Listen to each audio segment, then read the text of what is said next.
Hi hello everybody, welcome to our channel మన stars. ఈరోజు ఇంటర్వ్యూలో మన ముందున్న స్పెషల్ గెస్ట్ ఎవరో చెప్పాలంటే దానికన్నా ముందు మనందరం సినిమాల్లో చాలా మంది హీరోలను చూస్తూ ఉంటాం. అండ్ అదే కాకుండా సూపర్ హీరోస్ కూడా మనం చూస్తూ ఉంటాం. అండ్ వాళ్ళ గురించి మనం మాట్లాడుకుంటే బ్యాట్ మ్యాన్ కానీ, సూపర్ మ్యాన్ కానీ, స్పైడర్ మ్యాన్ కానీ, ఐరన్ మ్యాన్, వీళ్ళందరూ మనకు కష్టం వచ్చాక వస్తారు.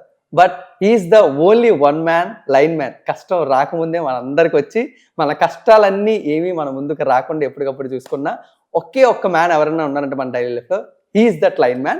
మరి ఈలోపు ఈ లైన్ మ్యాన్తో కొంచెం మాట్లాడి అసలు ఈ కరెంట్ ప్రాబ్లమ్స్ ఎందుకు ఆగాల్సి వచ్చింది, వీటన్నిటిని మనం ఎలా సాల్వ్ చేయగలం, ఇవన్నీ కూడా వారితో మాట్లాడి తెలుసుకుందాం. Let's go.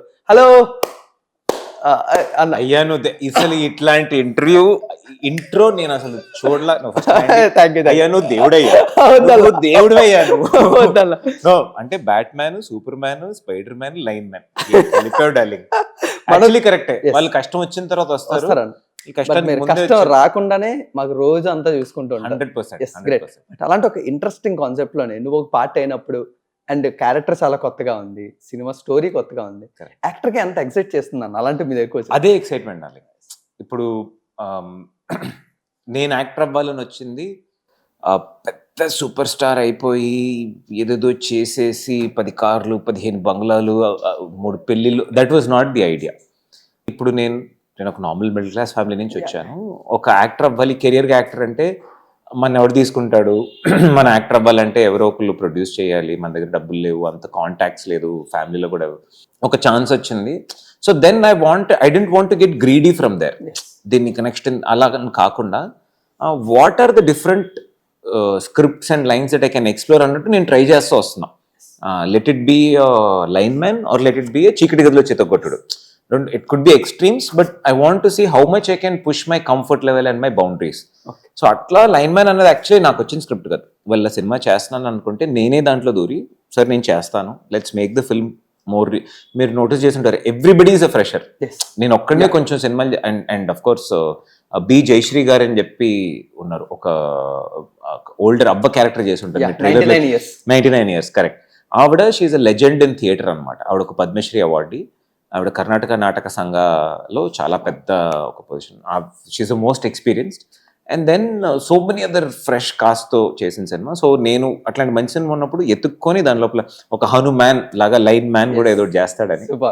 ఎనీవేస్ అన్న, అండ్ అన్న నువ్వు ఒక వెస్టైల్ యాక్టర్ అనేది ఇండస్ట్రీ దగ్గర నుంచి చూసినప్పుడు మాకు అనిపిస్తుంది. ఎందుకంటే ఒక కథా సినిమాతో స్టార్ట్ చేసి లేకపోతే హ్యాపీ డేస్ రిజల్ట్ ఏంటో మనం ఆలోచించకుండా 24 Kisses, చీకటి గదిలో ఇలా ఎప్పటికప్పుడు యాక్టర్గా ఆడియన్స్ ఎంత వెస్టైలిటీ ఇవ్వగలరు. బట్ ఇది ఆడియన్స్ రీచ్ అవ్వడానికి కొంచెం టైం పట్టే ప్రాసెస్ ఇదంతా. బట్ అందరూ పేషెన్స్ ఏ విధంగా నీకు నువ్వు చూసుకుంటా అన్న మెయిన్. నేను ఒక చిన్న కథ చెప్తాను సరేనా. ఒక్కొక్క ఏనుగు మాట్లాడుకునేవంట. అవి రెండు ఒకే టైంలో ప్రెగ్నెంట్ అయ్యాయి. సో కుక్క ఏమో హే చేర్స్ మన ఇద్దరం ప్రెగ్నెంట్ అని చెప్పిందంట. ఓ 3 నెలలకి ఆ కుక్కకి 6 పిల్లలు పుట్టాయి. ఏనుగేమో చూసింది, కుక్క ఏమో చూసావా 6 పిల్లలు అని చెప్పిందంట. మరి ఇంకో 3 నెలల తర్వాత మళ్ళీ ప్రెగ్నెంట్ అయిందంట కుక్క. మళ్ళీ ఇంకో 3 నెలల తర్వాత దానికి ఇంకొక 8 పిల్లలు పుట్టాయన్నమాట. చూసావా లాస్ట్ టైం 6 ఈసారి 8 అని చెప్పిందంట. ఏనుగు మాత్రం అలా చూసుకుంటే వెళ్ళిపోయిందంట. మళ్ళీ ఇంకొక 6 నెలల తర్వాత మళ్ళీ దీనికి కుక్కకి ఇంకో 5 పిల్లలు పుట్టాయి. ఈసారి కౌంట్ తక్కువ, కానీ ఏంటి నేను 8+6+5 చేస్తే నువ్వేం చేయలేదు, ఆల్మోస్ట్ 20 బేబీస్ అని అన్నాడు. అప్పుడు 18 months అయిందనమాట. అప్పుడు ఆ ఎలిఫెంట్ ఒకే ఒక బేబీ వేసింది. కానీ ఆ బేబీ వేసినప్పుడు ఆ ఏనుగు పిల్ల కింద భూమి మీద పడినప్పుడు భూమి అంతా అదిరిందంట. ఆ మొత్తం వనం అంతా ఏంటి సౌండ్ అని చూడడానికి వచ్చిందంట. సో మనం కుక్క పిల్ల ఉంటామా ఏనుగు పిల్ల ఉంటామా అన్నది లైఫ్లో మన చాయిస్. డెఫినెట్లీ నువ్వు ఆ ఏనుగు పిల్ల జర్నీయే ఎత్తుక్కున్నా అని ఆడియన్స్గా మాకు ఎప్పటికప్పుడు అర్థమవుతూ ఉంటుంది. But what is the line man అన్న? అంటే నీకు స్టోరీ వచ్చి చెప్పినప్పుడు అంటే ఎలా ఎగ్జిక్యూషన్ అవుతుంది, నా క్యారెక్టర్ చాలా లుంగి కట్టుకొని చాలా కొత్తగా కనబడుతున్నాను అండ్ స్టోరీ మొత్తం రివాల్వ్ అయ్యేది నా ఒక్కడి మీదే కాదు అన్నప్పుడు నాకు బాగా నచ్చింది. ఎందుకంటే ఇప్పుడు యాక్టర్ హీరోగా నా మీద ఎంత రివాల్వ్ అవుతుందని చూసుకుంటాను. బట్ ఒక పక్క నీ జర్నీతోనే పాటు ఒక పక్క 99 years బామ్మ జర్నీ కూడా చాలా ఇంపార్టెంట్ ఇందులో. కాదు, ప్రతి ఒక్కరి జర్నీ మీరు చూస్తే ఈ ముగ్గురు ఉంటారు. వాళ్ళు ఏంటంటే గుడ్ బ్యాడ్ అగ్లీ అనమాట. వాళ్ళు మా ఊర్లో మొత్తం రీల్స్ చేసుకుంటే తిరుగుతూ ఉంటారు. వీళ్ళు ముగ్గురు ఫ్రెండ్స్. వీడు ఎప్పుడు చూసినా అమ్మాయికి లైన్ వేస్తూ ఉంటాడు. వాడిది జుమ్కి అని చెప్పి అమ్మాయి క్యారెక్టర్ ఒకటి ఉంటుంది.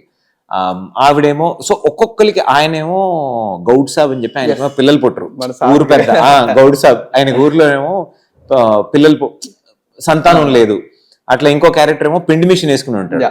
ఇంకో క్యారెక్టర్ జయక్క అని ఉంటుంది, ఆమె ఏమో సీరియల్ పిచ్చి. అసలు ఒక్కొక్కరికి ఒక్కొక్క స్టోరీ నడుతుంది. ఇప్పుడు మనం ఊరంటూ తీసుకున్నాం అంటే ఒకరి గురించి ఉండదు. అండ్ నేను ఫస్ట్ థియేటర్ స్టేజ్ మీద నాటకాలు వేసేవాళ్ళు. అప్పుడు అందరం కూర్చుని అందరం చేసేటట్టు ఉంటుంది. నేను సినిమాకి వచ్చేటప్పుడు ఏంటంటే I feel it is going towards a very monolithic kind of a film making. Hero heroine మధ్యలో 2 కామెడియన్. ఆ ఫార్మాట్ ని ఎంత దూరం బ్రేక్ చేయగలుగుతామో అంత బ్రేక్ చేయాలన్నది is my big desire. So అలా అన్నిట్లోనూ ఛాన్స్ దొరకదు. రోజు డైట్ ఫుడ్ తిన్నా బాగుండదు, రోజు బిర్యానీ తిన్నా బాగుండదు. So it's right mix. Great అన్న. సో అండ్ అంటే ఆ స్టోరీ వచ్చినప్పుడు వాట్ ఈస్ యువర్ అంటే ఐడియాలజీ ఎలా ఉంది, దీన్ని ఇప్పుడు ఎలా ఎగ్జిక్యూట్ చేస్తారు, దీన్ని నా క్యారెక్టరేషన్ ఏ విధంగా వర్క్ షాప్ చేయాలి, ఇది ఇలాంటివి ఏమైనా ఉన్నాయన్నా? నాకు ఫస్ట్ ఏంటంటే కన్నడ తెలుగులో చేయాలని. తెలుగు నో ప్రాబ్లం, తెలంగాణ నేను ఇప్పుడు కొండా చేశాను. కొండా వరకు కూడా చాలా మంది, నేను లోకల్ హిమాయత్ నగర్ బయట మేము వేరేలా మాట్లాడతాం, మళ్ళీ మాట్లాడితే కెమెరా మీద వేయలేము. సో కన్నడ ఏంటంటే నేను ఒక 3 to 4 months వర్క్ షాప్ చేశాను. నాకు కొంచెం కొంచెం వచ్చు కన్నడ. ఏంటి చెన్నైగిదు, గొత్త, గొత్తిల్ల, నీర్బెక్కు, ఇట్లా కొంచెం కొంచెం వచ్చు అనమాట మనం. అండ్ అది కూడా ఇట్లా మాట్లాడుతూ ఉంటాం కదా అలా. సో దీనికి కొంచెం వర్క్ షాప్ చేయడం చిన్న భయం. పర్సనాలిటీ వైజ్ కొంచెం అర్బన్ లుక్ ఉంటుంది కదా, ఎక్కువగా లవ్ స్టోరీస్ కానీ కొంచెం అర్బన్ లుక్ చేస్తూ ఉంటాను. ఆ ఊర్లో లైన్ మ్యాన్ క్యారెక్టర్ అలా తీసుకుంటాను చిన్న భయం ఉండేది. సో దానికి లుక్ డిజైన్ చేయడం అవి ఫస్ట్ ఒక ఫోటోషూట్, ఈ ఫోటోషూట్ అని చేసేటప్పటికి నాకు ఆ కాన్ఫిడెన్స్ వచ్చింది. Okay it will work really well. Super అన్న. నాకు ట్రైలర్ చూస్తున్నప్పుడు కానీ నాకు చాలా చాలా స్టోరీలు ఇందులో కనబడుతుంది మీరు ఇప్పుడు చెప్పినట్టు. బట్ ఎందుకో నాకు లవ్ స్టోరీ కొంచెం మిస్ అయిందా లేదా మిస్ చేశారా కావాలండి ఆడియన్స్? లవ్ స్టోరీ కూడా కొంచెం ఉంది. అంటే ఇప్పుడు ఇదొక లవ్ స్టోరీ అయితే కాదు, ఈ లవ్ స్టోరీలో హీరోయిన్ అయితే హీరోయిన్ కాదు. వీడికి వేరే దాని మీద ఏదో ప్రేమ, ఆ ప్రేమ కోసం వీడేం చేశాడు. ఇప్పుడు లవ్ అంటే అమ్మ మీద కూడా లవ్వే, ప్రకృతి మీద కూడా లవ్వే. వీడు ప్రకృతి మీద ఉన్న ప్రేమ కోసం ఎంత తెగించాడు అన్నది సినిమా. So the main love story is not between a boy and a girl, the love story is between a man and nature. That is the love story. ఆ లవ్ కోసం ఏం చేస్తారన్న. సూపర్. నాకు నిజంగా చూస్తున్నప్పుడు నిజంగా ఇలా జరిగితే చాలా చాలా బాగుంటుంది కదా రియల్ లైఫ్ లో కూడా. కొన్ని రోజులు కరెంట్ లేకుండా మన బ్యాక్ డేస్ కి వెళ్ళి స్పారోస్ అన్ని మళ్ళీ వచ్చి ఇవన్నీ ఉంటాయి. బట్ ఇది రియలిస్టిక్ లైఫ్ లో ఎంతవరకు అప్లై అవుతుంది అనుకుంటా ఇప్పుడున్న జనరేషన్ లో? యాక్చువల్లీ చాలా కష్టం, ఎందుకంటే మనం బానిసలు అయిపోయాం ఆల్రెడీ. మనం ఏఐ వచ్చేసింది. But what we can do is we can have, మనం any over consumption is not good. ఎక్కువ షుగర్ తింటే డయాబెటీస్ వస్తుంది, ఎక్కువ కోపడితే బీపీ వస్తుంది. సో అలా మనం వీ హ్యావ్ టు ఫైండ్ ఒక మధ్యాంతరం కనుక్కోవాలనుకుంటా. వీక్లీ నేను ఒక 1 day మొత్తం ఫోన్ యూజ్ చేయను, అట్లాంటివి మన లైఫ్లో ఇంప్లిమెంట్ చేయొచ్చు. కానీ కంప్లీట్లీ అది లేకుండా, టెక్నాలజీ ఉండకుండా మనం ఉండలేము. We've come way beyond. And టెక్నాలజీలో తప్పులేదు, ఓవర్ యూస్ ఆఫ్ టెక్నాలజీలోనే తప్పు ఉంది. దాని మీద అంత బానిసత్వం అయిపోయి అది లేకుండా ఉండకపోవడమే కష్టం. సో ఇట్లాంటి ప్లేస్ ఇంత బిజీగా ఇప్పుడు కోవిడ్ వచ్చింది, బయటికి వెళ్ళకుండా ఉన్నాం కదా, కార్లు బైక్లు వాడకుండా ఉన్నాం. చాలా ఇళ్లలో కరెంట్ కూడా లేదు, కరెంట్ లేకుండా ఉన్నారు, ఇంటర్నెట్ లేకుండా ఉన్నారు, వరదలు పడ్డాయి, 3 రోజులు కరెంట్ లేకుండా ఉన్న వాళ్ళం కూడా ఉన్నాం.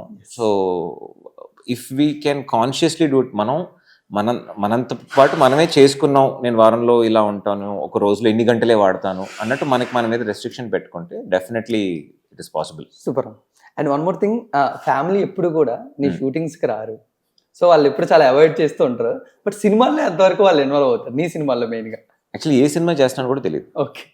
మా పేరెంట్స్ ఎట్లా అంటే, నేను ఒకరోజు అడిగా షూటింగ్ రారా మా నాన్న.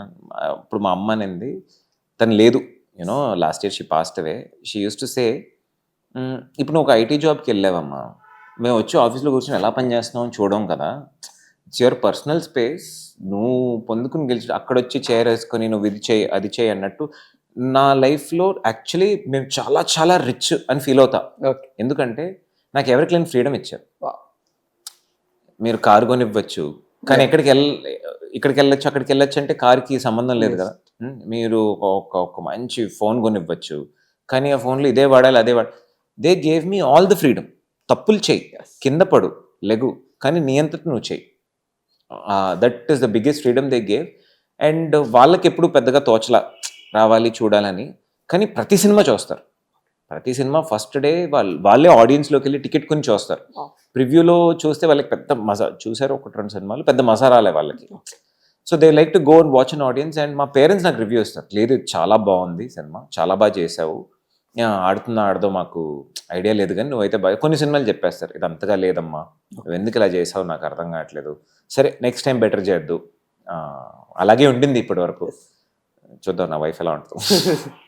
సూపర్ అన్న. అంటే ఇప్పుడు కూడా నీ మీద మార్క్ ఎలా ఉంటుందంటే ఈయన మీద మనం డబ్బులు ఖర్చు పెడితే ఏదో ఒక లాగా వచ్చేస్తాయి అంటే అదంటే కలెక్షన్స్ రూపంలోనే కాదు వెదర్ ఇట్ ఇస్ డిజిటల్లో సాటిలైట్ లో మినిమం గ్యారెంటీ బట్ ఆ గ్యారెంటీ సంపాదించుకొని how much struggle you face అనేది. స్ట్రగుల్ అంటే ఇప్పుడు యాక్చువల్లీ మనం చిరంజీవి గారి గురించి మాట్లాడతాం బాలకృష్ణ గారి గురించి మాట్లాడతాం కానీ యాక్చువల్లీ ఇండస్ట్రీని నడిపిన most important heroes are Srikanth గారు. నాకు ఆయన అంటే చాలా ఇష్టం ఎందుకంటే ఆయన 100వ సినిమా పెళ్లి సందడి. 100వ సినిమా పెళ్లి సందడి అంటే అప్పటివరకు ఆయన ఎంత చేసి ఉంటారు ఎన్ని సినిమాలు ఉన్నాయి. ఇప్పుడు మీరు ఒక ఆర్కేవ్ ఆఫ్ ఫిల్మ్స్ మనం టీవీ పెడుతున్నాం రాజేంద్ర ప్రసాద్ గారి సినిమాలు ఎన్నో వస్తున్నాయి మన Srikanth. That is what I wanted to do. I wanted to be there being able to bring out new scripts. తక్కువ బడ్జెట్లో ఆ మినిమం గ్యారంటీ అని చెప్తారు ఈ బడ్జెట్లో ఈ అబ్బాయితో తీస్తే మినిమం అంత వచ్చేస్తుంది. అప్పుడు నేనేం వాట్ ఐ రియలైజెస్ నేను ఈ మినిమం గ్యారంటీ అన్న మార్కెట్ తెచ్చుకోగలిగితే నాకు నచ్చిన స్క్రిప్ట్స్ చేసుకోవచ్చు. నేను ఆ డబ్బుల కోసం బాధిస్తున్నాయి అమ్మో 2 ఫైట్లు పెట్టాలి 3 హీరోయిన్లు పెట్టాలి ఒక ఐటమ్ సాంగ్ ఉండాలి అన్న ప్రాబ్లం లేదు. అది నా మీదేం లేదు. నన్ను నమ్మి తీసిన డైరెక్టర్స్ ప్రొడ్యూసర్స్ మోస్ట్ ఇంపార్టెంట్లీ ఆదరించిన ప్రేక్షకులే. చెప్తారు కదా నన్ను వేరే ఇండస్ట్రీలో అడుగుతారు ఎలా నువ్వు తెలుగులో without name without background not possible. I say no I have background I have audience background they like to watch good films. So ఆ బ్యాక్గ్రౌండ్ నాకు ఉంది. నా సినిమా వస్తే నాకంటూ ఒక ఆడియన్స్ ఉన్నారు డెఫినెట్గా చూస్తారు. సూపర్ అండ్ యాక్టర్గా నీ థాట్ ప్రాసెస్ చాలా బాగుంది. బట్ హీరో అనేది కూడా నీకు ట్యాగ్ ఉంది కదా. సో హీరో అనే ట్యాగ్ లోనే మాస్ ఫైట్ కొట్టాలి కమర్షియల్ ఎలివేషన్స్ పాడాలి హీరోయిన్స్ మంచి రొమాన్స్ ఇవన్నీ ఉంటాయి కదా. అవి ఎంతవరకు నీ మైండ్ లో వస్తుంటాయి ఒక స్క్రిప్ట్ నీ దగ్గరకు వస్తున్నప్పుడు ఇవన్నీ? లేదు అది తీసి పక్కన పెట్టేస్తాను. ఈ రోజు సినిమా మారిపోయింది. ఇన్ఫాక్ట్ ఇప్పుడు మొన్న మంజుమల్ బాయ్స్ అని ఒక సినిమా వచ్చింది హైయెస్ట్ గ్రాసింగ్ సినిమా. ఆ సినిమాలో హీరో ఎవరు? ఆ సినిమాలో కథే హీరో. యాక్చువల్లీ హీరో ఎవరంటే ఫ్రెండ్ కోసం ప్రాణాలైనా తెగించి లోపలికి వెళ్ళి బయటికి తీసుకొచ్చిన వాడు హీరో. అతను లేదు నాకు ఒక సాంగ్ కావాలి నాకు ఒక ఫైట్ కావాలంటే సినిమాగా ఉండదు. సో ఆ ప్రొటగనిస్ట్ అన్న దానికి వచ్చేసింది. We're beyond so many things. ఇప్పుడు ప్రేమలు అన్న సినిమా అంత హిట్ అయింది. దాంట్లో పెద్ద ఫైట్ లేని లేవు. It's nice beautiful story that goes. ఇప్పుడు బలగం అన్న సినిమా వచ్చింది. ప్రియదర్శి ఫైట్ లేని లేవు. ఆ సినిమా అంత కలెక్ట్ చేసింది. సో ఆ హీరో ట్యాగ్ని మనం తీసేయాలనుకుంటాం. హీరో అంటే మాస్ ఫైట్ చేయాలి హీరో అంటే స్టెప్ వేయాలి హీరో అంటే అన్నది లేదు. ఒక సినిమాలో అవి కూడా చేయొచ్చు. లైక్ ఏ సెట్ ఉత్తి బిర్యానీ తినలేము ఉత్తి డైట్ ఫుడ్ తినలేము ఉత్తి గంజి తాగుతూ ఉండలేము. మిక్స్ అంటూ ఉండాలి. బట్ అది చేస్తేనే హీరో అన్నది కాదు. సూపర్. ఆ రోజుల్లో ఆర్ నారాయణమూర్తి గారి సినిమాలు వచ్చేవి. దాంట్లో హీరోయిన్ కాదు ఆయన సినిమా అంటే ఇప్పుడు వసేరాములు అన్న సినిమా ఇంకా రెవల్యూషనరీ ఉంటుంది అంతే ఎంత ఆడిందని. సో ఇప్పుడు కథ హీరో ఉంటుంది దాన్ని. అన్న అంటే నాకు తెలిసి మీ జర్నీలో వైటల్ రోల్ ప్లే చేసింది అంటే ప్రకాష్ రాజ్ గారు. బట్ ఆయన ఎంతవరకు టిప్స్ కానీ సజెషన్స్ కానీ అడుగుతూ ఉంటారు ఇంకా సినిమాలు? మా పేరెంట్స్ తర్వాత నాకు మాక్సిమం లైఫ్లో ఫ్రీడమ్ ఇచ్చింది ఆయనే. మా అమ్మ నాన్న ఎలా నీకు నచ్చింది చేయరా లైఫ్లో చదువుకో సినిమాలు ఎలా ఫ్రీడమ్ ఇచ్చారో ప్రకాష్ రాజ్ గారు కూడా చెయ్యి నాకు నీ మీద కాన్ఫిడెన్స్ ఉంది నచ్చిన సినిమాలు చెయ్యి. హీ వాజ్ లైక్ కానీ ఒక టిపికల్ హీరోగా అయిపోకు అదొకటే అని చెప్పింది. హీ వాజ్ లైక్ ఇప్పుడు మనం ఒక సినిమా చేసినప్పుడు చుట్టూ ఒక 200 మంది దాని చుట్టూ తింటారు. ఇచ్చిన డబ్బులు ఎవరో తీసుకెళ్ళి ఏదో ఇల్లులు కొనేరు. ఒక స్కూల్ ఫీజుకో ఒక అద్దెకో పెట్రోల్కో వాటికే వాడతారు. So almost 150-200 people get employed through a film. So try to do as many films as you can and ఆ డబ్బులు తిరిగి వచ్చినప్పుడే మళ్ళీ ఆ ప్రొడ్యూసర్ ఇంకొక సినిమా తీయగలుగుతాడు. ఇదే ఆయన మేజర్గా అనుకునే. ఇప్పుడు ఆల్మోస్ట్ ఇది నా 23rd ఫిల్మ్ రిలీజ్ అవుతుంది. 16 సినిమాలు డెబ్యూ డైరెక్టర్స్తో చేశాను.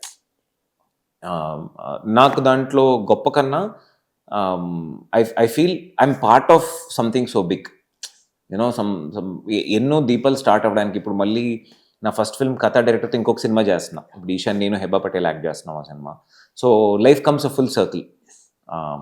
So that is the biggest thing. And ఆయన ఏదైనా చేయి బాగా చేయి అంతే చేసింది బాగా చేయి. That was his biggest thing. Super. ఇప్పుడు నిన్ను ఆఫ్లైన్ లో కానీ లేకపోతే ఎప్పుడు చూసినా బాగా అల్ట్రా మోడర్న్ హీరోలా కనబడుతూ ఉంటాను. దానివల్ల ఎంతవరకు ప్రాబ్లం వెదర్ ఇట్ ఈస్ నీ కాస్ట్యూమ్స్ కానీ నీ హెయిర్ స్టైల్ కానీ నీ మెయింటెనెన్స్ కానీ నీ కలర్ కానీ ఎద్ది చూసుకున్నా ఒక అల్ట్రా మోడర్న్ హీరోలా అంటావు. నిన్ను మరీ తీసుకొచ్చి రాయల్ రస్టిక్ గా చేయరు. బట్ అలాంటప్పుడు ఎలాంటి లైన్ మ్యాన్ వస్తే ఓకే త్రిగుణ్ అవును. ఇలాంటివి కూడా చేయగలరు అని అనిపిస్తాడు. బట్ నీకు అది ఎంతవరకు డ్రాబ్యాక్? ఐ షోరూమ్ మోడర్న్, లోపల బేస్ ఏమో పక్కా మాసు. మనం బయట దే సే దట్ మనం ఒక మనిషి ఏంటంటే 50% మన డ్రెస్సింగ్, 50% మన లోపల ఉన్నది అన్నట్టు చెప్తారు. సో నాకు చాలా ర్యాప్ పాప్ అంతా బాగా ఇష్టం, చాలా ఇంగ్లీష్ మ్యూజిక్ వినేవాడిని. సో నా డ్రెస్సింగ్ అలా ఒకలాగా వన్ వేలో వెళ్ళింది. నేను చాలా అనుకుంటాను యాక్చువల్లీ, నేను ఇప్పుడు రీసెంట్గా చెన్నైలో ఏ ఫంక్షన్ చేరినా పంచకట్టుకు వెళ్తున్నాను. I want to try and come back to that. Try చేస్తున్నాను మెల్లగా. ఇక్కడేమో నా స్టైలిస్ట్స్, పబ్లిసిస్ట్, పిఆర్ వాళ్ళు తిడుతున్నారు, ఏమండి హీరో అంటే మంచి అసలు దిగితే ఇట్లా బెంచ్ గారి నుంచి దిగితే అద్దరి. So I'm still caught there. As far as films are concerned, నాకు ఆ మాస్ ఎలిమెంట్ తీసుకొచ్చింది ఆర్జీవి గారు. కొండా సినిమాలో మీసం తిప్పించి, ఇంకా నాకు వచ్చిన స్క్రిప్ట్, నాకు దాని తర్వాత కంటిన్యూస్ 20 పొలిటికల్ సినిమాలు వచ్చాయి. యూనో నరికేయడం sir, I try and not repeat genres. మీరు చూస్తూ ఉంటే యూజువల్లీ ఒక జానర్ చేస్తే ఇంకో జానర్ చేయడం. ఇప్పుడు నెక్స్ట్ వచ్చేవి కూడా ఒక కోర్ట్ రూమ్ డ్రామా చేస్తున్నాను. మొత్తం సినిమా కోర్టులో ఉద్వేగం అని చెప్పి ఒక కోర్ట్ రూమ్ డ్రామా. ఈషా అని నేను, హెబ్బా పటేల్, శ్రీనివాస్ రాఘా గారు మా కథ డైరెక్టర్తో చేసేది. It's a horror film. ఇది ఒక వెరీ ఇంట్రెస్టింగ్ ఫిల్మ్, నేను చెప్పలేను దాని గురించి. ఇది ఒక మల్టీలింగ్వల్ ఫిల్మ్ ఒకటి, ఈ hair style and all this stuff. So everything I'm trying to do something new, something different. చాలా మంది నాకు, చాలా సీనియర్ యాక్టర్ నాకు చెప్పారు వచ్చిన కొత్తలోనే, ఫస్ట్ సెకండ్ ఫిల్మ్ చేసేటప్పుడు, లుక్కులు ఇలా మార్చుకుంటా, గెడ్డం పెట్టుకుంటా, మొహం ఎట్లా తెలుస్తుంది, ఒకటే లుక్ ఒక 5 సినిమాలు చేస్తే నువ్వు ఎవరో ఆడియన్స్కి తెలుస్తుంది, ఫ్యాన్స్ గిన్స్ వస్తారు, నువ్వు ఇలా సార్ తెలియకపోయినా పర్లేదు, నా దగ్గరికి వచ్చి అడుగుతారు, సార్ సేమ్ మీలాగే ఒక తుంగభద్ర అని సినిమా చేస్తారు అదిరిపోతుంది అని అంట. సేమ్ నా దగ్గరికి వచ్చారు, మీ సినిమా గరుడవేగా చాలా నచ్చిందండి, కానీ సేమ్ మీలాగే డియర్ మేఘా అని ఒక సినిమా చేశారు. I will be like thank you. అది నేను కాంప్లిమెంట్ కింద తీసుకుంటున్నా. ఒక సినిమాకి ఇంకో సినిమాకి నేను పోల్చలేకపోతున్నానంటే నేను వేషం అంత బాగా వేసాను. That is the complement. And one more thing అన్న, నీ ఫిల్మోగ్రఫీలో నాకు బాగా నచ్చేది, తుంగభద్ర సినిమా రిలీజ్ ముందే మంచి హైప్, 24 కిస్సెస్ సినిమా రిలీజ్ అయిన తర్వాత పెద్ద హైప్, అలాగే డియర్ మేఘా. అంటే ఎక్కడ ఇదేం చిన్న ఫాల్ట్ అవుతుంది, ఇలాంటి ఏమైనా ఎప్పుడైనా డిస్కషన్ అవుతుంది అన్న? డెఫినెట్ గా. అంటే ఇప్పుడు ఫాల్ట్ అవ్వకుండా వెళ్తుంది అనుకో, అంటే సేఫ్ పాత్ లో వెళ్తున్నాం. ముందు వెనకాల అవుతుందంటే ఎక్స్పెరిమెంట్లు చేస్తున్నాం. ఇప్పుడు ఎడిసన్ ఒక బల్బ్ కనిపెట్టే ముందు 1000 సార్లు ఫెయిల్ అయ్యాడంట. కరెక్టా? That means I'm really experimenting. I'm not just telling that I'm experimenting, I'm still looking. ఒకటి వర్క్ అవుతుంది, ఒకటి వర్క్ అవ్వదు, ఒకటి ఓటీటీలో వర్క్ అవుతుంది, ఒకటి థియేటర్లో వర్క్ అవుతుంది. But whatever we're picking is something very interesting. For example WWW అని ఒక సినిమా, మొత్తం సినిమా వెబ్ క్యామ్ పర్స్పెక్టివ్లో ఉంటుంది. ఆ సినిమా థియేటర్లో ఎంత దూరం వర్క్ అవుతుందని మా ప్రొడ్యూసర్స్కి కాన్ఫిడెన్స్ లేదు. వాళ్ళకి ఒక మంచి ఆఫర్ వచ్చింది, మేము ఓటీటీలో పెట్టాం. ఓటీటీలో it's reached very well in so many different. In fact నాకు బాంబే నుంచి చాలా కాల్స్ వచ్చాయి, very interesting film, we didn't expect something like this to come from the south, అది ఇది అని చెప్పి వాళ్ళు మొత్తం సినిమా వెబ్ క్యామ్ పర్స్పెక్టివ్లో ఉంటుంది. సో అట్లాంటి experiment today we have OTTs and all, కాబట్టి we're able to make those experiment. అదే నేను కథ చేసిన కొత్తలో చెప్తే నువ్వు ఫస్ట్ వెళ్ళరా బాబు బయటకు అనేవారు. So that way audience also is helping us do it. అన్న finally only one question to you. ఎప్పుడు కూడా యాక్టర్స్ 2 టైప్స్ ఉంటారు. ఒకరు స్టార్టింగ్ నుంచి సినిమాలో లీడ్ యాక్టర్స్ చేసుకుంటూ ఆడియన్స్ మంచి రిమార్క్ అవుతారు. And one more thing, main actors ద్వారా లీడ్ సపోర్టింగ్ యాక్టర్స్ చేస్తూ తర్వాత లీడ్ యాక్టర్స్. బట్ ఈ రెండింటి ప్రాసెస్ లోని వాట్ యూ అన్న? నేను యాక్చువల్లీ 2 కాదు. ఫస్ట్ సినిమా హీరోగా చేశాను, తర్వాత నవమన్ ముద్దులో కొంచెం విలనిష్ క్యారెక్టర్ చేశాను, తర్వాత గరుడ వేగలో ఒక సపోర్టింగ్ క్యారెక్టర్ చేశాను, మళ్ళీ చీకటి గదిలో హీరో, 24 కేసెస్ లో హీరో, మళ్ళీ ఒక web series 11th hour. I want to be unpredictable. అంటే ఫిక్స్, ఇప్పుడు పేర్లు చెప్పదలుచుకోవట్లేదు, బట్ కొంతమంది చేస్తే ఇలాగే ఉంటుంది సినిమా అని మనం ఫిక్స్ అయిపోతాం. ఆడియన్స్ ఏంటంటే నా సినిమాకి వచ్చినప్పుడు he should feel like it's a surprise. నేను చెన్నైలో చదువుకున్నప్పుడు అక్కడ సత్యం థియేటర్లో ఒక షో ఉండేది, బ్లైండ్ డేట్ అని, ఎవ్రీ థర్స్డే ఈవినింగ్ వేసేవాళ్ళు అనమాట. మేము పెద్ద బ్యాచ్, నేను మా కాలేజ్ నుంచి SRM నుంచి ఒక పెద్ద వైజాగ్ బ్యాచ్ మేము అందరం ఉండేవాళ్ళం, అంతా ఇంటర్ చదివిన వాళ్ళం, 15 మంది. మేమందరం దానికి వెళ్ళేవాళ్ళం. ఏ లాంగ్వేజ్ సినిమా వేస్తున్నాడు, ఏ సినిమా వేస్తున్నాడో తెలియదు. ఆ క్యూరియాసిటీకే సరే ఏదో సినిమా కొంచెం బాగున్నా వాళ్ళకపోయినా we use to enjoy. So I want to give audience that experience. ఈరోజు సినిమాలు ఎలా అయిపోయిందంటే అందరు చూసారు మనం కూడా చూసేయాలి అన్నది అయిపోయింది, కానీ ఇట్స్ అ పర్సనల్ ఎక్స్పీరియన్స్ కదా. ఒక సినిమా అనేది ఒక అమ్మాయితో మాట్లాడడం లాంటిది. మాట్లాడితే కానీ మనకి నచ్చిందా లేదా అన్నది తెలీదు, మనకు ఆ పేషెన్స్ పోయింది. రివ్యూ చూసాము, ఆల్రెడీ 10 మంది ఆఫీస్లో చూసారు, ఇప్పుడు నేను చూడకపోతే నాకు పోతుంది అన్నది వెళ్తుంది. కానీ మనం స్వయంగా మనకి అరే ట్రైలర్ బాగుంది ఒకసారి వెళ్ళి చూద్దాం, అరే కొత్తగా ఉంది వెళ్ళి చూద్దాం అన్నది మళ్ళీ ఇప్పుడు తిరిగి వస్తుంది. Lot of youngsters are coming back where they are not going by popular belief. ఎందుకంటే సినిమాకి నెలకు ఒక పెద్ద సినిమా వస్తుంది, ఆ సినిమాకి వెళ్ళాలంటే 2,000-3,000 ఖర్చు అయిపోతుంది. అండ్ ఆ సినిమా చూడకపోతే చుట్టూ ఏంటి నువ్వు చూడలేదా అని అడగడం వల్ల ఆ పియర్ ప్రెషర్ వల్ల చాలా మంది సినిమాలు చూస్తున్నారు థియేటర్లో అని నాకు అనిపిస్తుంది. So I feel I want to give a surprise in every film, but definitely there is a surprise, there is no disappointment, there is no film you will watch ఏముంది అన్నట్టయితే ఒక్క సినిమా కూడా చేయలే ఇప్పుడు. సూపర్ అన్న. But as an actor గా మేము వయసుకు వచ్చాం అండ్ కొన్ని బ్లాక్ బస్టర్ ఫిల్మ్స్ ఫస్ట్ మీ దగ్గరికి వచ్చేవి, బట్ అన్ఫార్చునేట్లీ అది నేను కొన్ని కాదని చెప్పాను, కొన్ని నన్ను కాదని చెప్పాయి. అంటే ఈరోజు వరల్డ్ లో సక్సెస్ అంటే ఎలా అయిపోయిందంటే, లెట్స్ సే నువ్వు ఒక కిరాణా కొట్టు పెట్టుకున్నావు, నీ ఫ్యామిలీ రన్నంత వరకు నీకు వచ్చింది హ్యాపీ, అక్కడతో నువ్వు ఆగట్లేదు, అది కావాలి నెక్స్ట్ ఇది కావాలి. Success has today actually success is self satisfaction. మనకు ఒక సాటిస్ఫాక్షన్ కన్నా పెద్ద సక్సెసే ఉండదు. ఒక రైతు ఉంటాడు సరేనా, పొద్దున్నుంచి లేచి సాయంకాలం కృషి చేస్తాడు సరేనా, తను పంట పండిస్తాడు, బట్ ఏంటి వాడు ఏదో అయిపోవాలని కోట్లు కొనేయాలని ఆ కల్చర్ మనలోకి వచ్చేసింది. I'm an artist for art sake. Ram Gopal Varma గారితో ఒక సిద్ధాంతం చాలా గట్టి ఫాలో అవుతాడు, never take your self two seriously. ఇంత పెద్ద అండంలో ఇంత పెద్ద ప్రపంచంలో మనం ఒక పురుగు కన్నా చాలా చిన్న existence.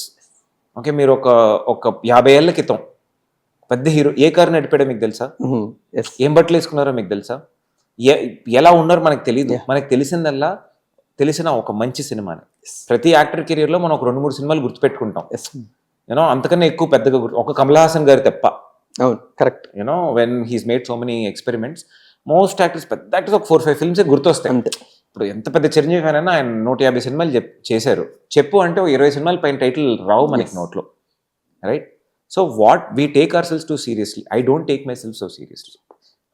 For me money is important to survive, and ఉన్న చిన్న వరల్డ్లీ ప్లెజర్స్ ఉంటాయి కదా, చిన్నగా నాకు ట్రావెలింగ్ అంటే ఇష్టం, బుక్స్ ఇష్టం, నాకు పంట పండించడం అంటే ఇష్టం. చిన్న ల్యాండ్ కొనుక్కున్నాను, దాంట్లో చిన్న పంట వేసుకున్నాను, మా ఊర్లో మా అమ్మకు ఇల్లు కట్టించాలనుకున్నాను, ఇట్లాంటి దీస్ ఆర్ ది థింగ్స్. కానీ నాకు ఒక 15 కోట్లకి ఒక కారు ఉండి నేను దోస్ థింగ్స్ ఆర్, అండ్ ఎక్కడ 15 కోట్ల కారు కూడా ఎవడో ఇటలీ వాడికి నేను ట్యాక్స్ కడతాను, ఈ డిజైనర్ బట్టలు కూడా ఎవడో ఇటలీ వాడికి ట్యాక్స్ కడతాను లేదా ఫారెన్ వాడికి ట్యాక్స్ కడతాను. దాని బదులు నేను I would rather buy something. ఒక లోకల్ స్టోర్లో కొనుక్కుంటే అట్లీస్ట్ ఆ స్టోర్ పెట్టుకున్న వాడికి ఏదో ఒకటి వస్తుంది. ఒక లోకల్ డిజైనర్, నా పెళ్లి కూడా నా హైదరాబాద్ బేస్డ్ డిజైనర్సే చేసుకోవాలి, నాకు చాలా ఏళ్ళగా తెలిసి ప్రమోట్ చేయాలనుకున్న డిజైనర్సే నేను ఆప్ట్ చేసుకున్నాను. సో మాటలు బాగా మాట్లాడతాం, చేతలు కష్టం. ఓకే అన్న, మనిషిగా పెళ్లి చాలా మంచిది, పెళ్లి చేసుకోవాలని అంటారు, బట్ మనసు నుంచి చెప్పు పెళ్లి చేసుకోవాలి 100% చేసుకోవాలి. పెళ్ళి అనేది మనిషికి చాలా తప్పు. నేను అసలు పెళ్ళి అంటే చేసుకోవద్దు, పెళ్ళి అంటే వేస్ట్ అని చెప్పి ఒక స్కూల్ నుంచే వచ్చాను. But as we grow little older we understand. నాకు దాని విలువ ఎప్పుడు తెలిసిందంటే, కరెక్ట్గా నాకు పెళ్లి ఫిక్స్ అయ్యి నా పెళ్ళికి ఒక 3 నెలల ముందు మా అమ్మగారు చనిపోయారు. సో నాకు లిటరలీ తను ఒక మదర్ కమ్ వైఫ్ లాగా తను ఒక రోల్ టేక్ ఓవర్ చేసింది. సో నాకు అప్పుడు అర్థమైంది ఎంత ఇంపార్టెంట్ కంపెనీ. పెళ్ళి ఇంపార్టెంట్, కరెక్ట్ పర్సన్ని చేసుకోవడం ఇంపార్టెంట్. కరెక్ట్ పర్సన్ అంటే మనకు మ్యాచ్ అయ్యే పర్సన్ చేసుకోవడం ఇంపార్టెంట్. ఎప్పుడైనా చేసుకోవచ్చు, 40లో చేసుకోవచ్చు, 30లో చేసుకోవచ్చు, 20, 60లో కూడా చేసుకోవచ్చు. But if you have the right person and if you have the will to get married, then you should definitely get. It's a beautiful relationship. ఇప్పుడు మనం ఎలా తెల్లోడిని చూసి పిజ్జాలు బర్గర్లు తింటున్నామో, తెల్లోడిని చూసి ఏ యో లివ్ ఇన్ అవన్నీ చేసి అవన్నీ ఫెయిలియర్ అని చూసే. So one wish all the success and it's really nice talking with you. And you so Sattipalli power star అని నిన్ను ఎందుకు అంటున్నారు, నేను ఇప్పుడు డీకోడ్ చేశాను. ఆ సత్తిపల్లి మొత్తానికి పవర్ వచ్చేది నీ వల్ల కాబట్టి. నేను ఏదో పవర్ స్టార్ గారి ఫ్యాన్ అని ఆయన డైలాగులు చెప్పుకుంటూ తిరుగుతాను, కానీ పవర్ స్టార్ ఎప్పటికీ ఆయన. ఈ సత్తిపల్లికి పవర్ ఇవ్వడం, పవర్ క్లోజ్ చేయడం వల్ల పవర్ స్టార్. దానివల్ల పవర్ స్టార్ ఎందుకు ఈ నటరాజు అన్న క్యారెక్టర్, నటరాజు ఈ sorry bro, Nattu only call Nattu, not Nataraju, call me Nattu, అదే ఓన్లీ నట్టు. సో ఎందుకు ఈ నట్టుగాడు ఆ పవర్ తీసేశాడు అన్న సినిమా లైన్ మ్యాన్ థియేటర్లో 22nd రిలీజ్ అవుతుంది. ఒక చిన్న ఈ వీడియో చూసే లైన్ మ్యాన్లు అందరికీ ఒక రిక్వెస్ట్, పోలీసుల గురించి కానీ డాక్టర్స్ గురించి కానీ అందరూ ఈ ఫ్రంట్ లైన్ వర్కర్స్ అని చెప్తాం కదా, వాళ్ళందరి గురించి, ఫైర్ డిపార్ట్మెంట్ గురించి కానీ అంత చెప్తాం, సినిమాలు చేశారు. లైన్ మెన్ ఇంపార్టెన్స్ గురించి ఎవరు చేయలేదు. సో నేను అది డెఫినెట్గా చెప్పాలనుకుంటున్నాను. వాళ్ళు లేకుండా మనం ఇట్స్ ఇంపాసిబుల్. అసలు we don't know how important they are. మనం యూజువలీ వాళ్ళ ఇంపార్టెన్స్ మనం లుక్ ఓవర్ చేసి వెళ్ళిపోతూ ఉంటాం. సో వాళ్ళందరికీ అసలు నా శిరస్సు నుంచి ఒక కృతజ్ఞతలు చెప్పుకోవాలనుకుంటున్నాను. So definitely all lineman మీరు వెళ్ళి సినిమా చూడండి, ఫ్యామిలీతో పాటు కాలర్ ఎగరేసుకోవచ్చు మా గురించి ఒక సినిమా వచ్చిందని.